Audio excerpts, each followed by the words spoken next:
Internet, Eric here. Well, it's been like 3 weeks, or give or take, since I've delved into the Phantasm franchise. Let's get this over with. Well, that sounds negative. Let's get back into the swing of things, I guess you would say. Today, Phantasm IV, Oblivion is getting discussed. If you're new to my channel, welcome. I discuss plot spoilers, specific scenes, all that crap. This came out in 1998. I didn't realize it was that recent, I guess you would say, or that they were really making these movies that late into the day compared to when the first one came out. Basic plot of this is, like the previous sequels, this one takes place right at the ending of part three. Mike is now, he's got the gold, they're now called Sentinels, ball in his head. He is split up from Reggie. Reggie at the end of part three, he had dozens of those Sentinels pinning him against the wall. Rocky had disappeared. Little boy, don't remember his name. He was taken through the mirror, and Jody is now a Sentinel, one of those glowing balls or whatever. It's a black one. So that's it. The rest of it, they try to save each other, kill the tall man. Okay, this one it's less actiony, but it didn't take me out. What I liked about this, first off, is it's cool that they got. I mean, I didn't really give a shit last video that they got the original Mike back. But it's neat here because there's a lot of footage of young Mike. I guess it was unused, maybe deleted scenes from the original Phantasm that they were able to put in this, make the movie longer, and give a little bit more backstory with the relationship with him and Reggie, with the relationship with him and his brother, the three of them, all that stuff. And it added a cool scene where him and Jody tried to defeat the tall man. Wasn't in the first movie, so that was cool. Actor who plays Mike, he's fine. Actor who plays Reggie Bannister, still, I'm still kicking myself in the ass for waiting so long to get into this franchise just because of how much I love the Reggie character. He's still kicking ass, still trying to get laid and being unsuccessful. Got the coolest ponytail in horror. Great with weapons, great with, oh my god, so much fun. And he is a good horror leading man, Reggie Bannister. I'm surprised he isn't bigger in horror, at least for me. I mean, I know him. He's got that bit part in Wishmaster. He's got a bit part in Bubba Hotep, but he's mainly known for this franchise. He's great. Jody, he's just there. Angus Scrimm. He's still scary as the tall man. But there we get some more backstory. We get to see somewhat, kind of confusing for me, how the tall man came to be. Because there's some, eventually they somehow go into the past. And we meet Jedediah, it's either Jebediah or Jedediah. I'm just going to say Jeb. Jebediah Morningside, he's played by Angus Scrimm. It's basically the tall man before he became the tall man. He was an undertaker, I think, and he learned how to go back and forth through dimensions. It was cool seeing Angus Scrimm being the scary, evil tall man.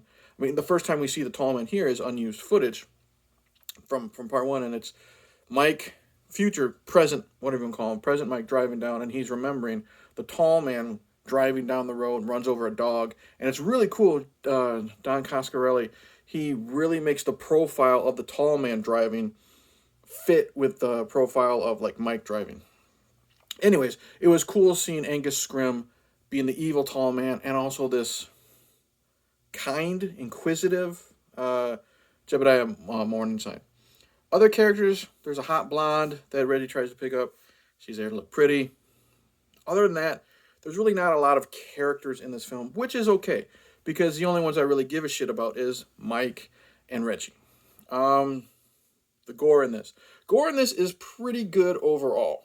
We get some, Reggie gets impaled in the hand by one of the balls, and we get to see nice little practical effect of the little drill coming out the other side. Lots of good stuff. My favorite, though, is because the last one, we got zombies, because why the fuck not? Reggie is pulled over by a cop who turns into a zombie. And this fight is fucking fantastic. We get the cop shot twice with the shotgun, guts shooting everywhere, and of course it's like this weird goopy mixture of like banana pudding and water or whatever it is. It looks great. We get some of that vomited in Reggie's mouth. That's amazing. Lots of cool stuff. And then Reggie blows him to high heaven. Really cool scene. Reggie's still killing the dinks. It's a lot of fun. Them getting blown away. It's not too gory, but what we get is pretty good. Let's talk about the one scene I mentioned. How Reggie's trying to get laid and he's always unsuccessful. Part 2, he gets the chick who just wants to slap his head. Part 3, he only gets to hook up with what's her name, Rocky in a dream. This time he picks up a girl.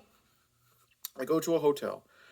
And he thinks he's getting lucky because she's changing in the bathroom behind the curtain. He gets a sneak peek of her in her underwear, and beautiful girl. She wears one of his shirts because her shirt's all funky. And then they go to sleep, and he wakes up, and she's there. She's got no pants on. She's just underwear. She's literally just got the shirt buttoned, like, it's just so you don't see her breasts. He's just staring at her. He's not being a creeper, and he's just looking. It's a beautiful woman. You know what I mean? And then this is a big spoiler, but it has to be talked about because it's so bizarre and out there, and it's perfect for this fucking series. You hear this squishing noise. It's like,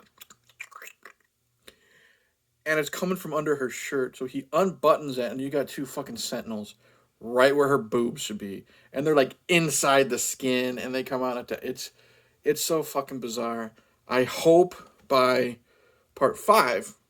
This is part 4. I hope by part 5 he can at least get to touch a titty or something like that. Poor Reggie. Again, and then let's just say again. I told you there was going to be spoilers, and here's another major spoiler if you haven't seen this. I'll just say what they do with Jody is very interesting. I did not see that coming. You know what I mean? That was very surprising. I just said I didn't see it coming. I wonder if anything comes from that because he was basically a sentinel, one of the balls, trying to take Reggie to find Mike. And then what happened at the end, very interesting. And again, this movie ends like every fucking Phantasm movie. It ends on a goddamn cliffhanger, and you want to know what happens in the next one. And I think this is probably the best of the cliffhangers. Part 1, Mike pulled into the mirror. Part 2 was pretty cool because Mike and the blonde chick who was killed right away in part 3, so obviously it didn't fucking matter what happened in part 2. They're getting kidnapped in the hearse and Reggie's kicked out. Part 3, that was a good one with Reggie being pinned by the Sentinels. This one was really good. I would have been pissed. I don't know how 5's going to turn out. Everyone says it's god-awful. So I'm probably going to do it for my Is It Worth the Hate. But the way this one ended, Reggie's full-on hero. Is Mike going to survive? I'll leave it at that. We have now, like we saw it in the third one, but we now have another tall man because one was killed and he was ultimately replaced. So these fuckers are never ending. I can't wait to see what we're going to have happen with Hero Reggie. You know what I mean? That's why I love this character so much. I wanted to see where this goes. How much ass is he going to kick in part 5? I don't know. All I'm going to say is Phantasm IV. Really like this one. Like I said, I'm really kicking myself in the teeth for waiting so long to get into this franchise. Steve from Hey It's Steve, thank you for sending me this. Sent me this free of charge, just out of the kindness of his heart. I'm so glad I finally jumped in this. And I think now that I know what I'm getting into, I might enjoy the first one a little more after a rewatch. But thank you for that. Highly recommend Phantasm IV, Oblivion. I even like the opening credits where it's Phantasm, then you have 4, and then Oblivion gets mixed in there. That's pretty cool. That's a lot better than like fucking Scream, some of the posters, and the S was a 5 and all that fucking bullshit. This was cool. Highly recommend it. Having a blast with the series so far. Can't wait to see where Ravager ends, even Agoraphobe, who is a huge Phantasm fan, even he told me that Ravager kind of goes off the rails. But I'm looking forward to it. Don't care. That's it. Like and subscribe. Click the bell, all that crap. Tell me below, what do you think of part 4? Yeah. Am I going to be disappointed in 5? Who knows? Tell me what you think. No spoilers, please. I'm going into that blind. That's it. I'm done. Rambled enough. Cheers.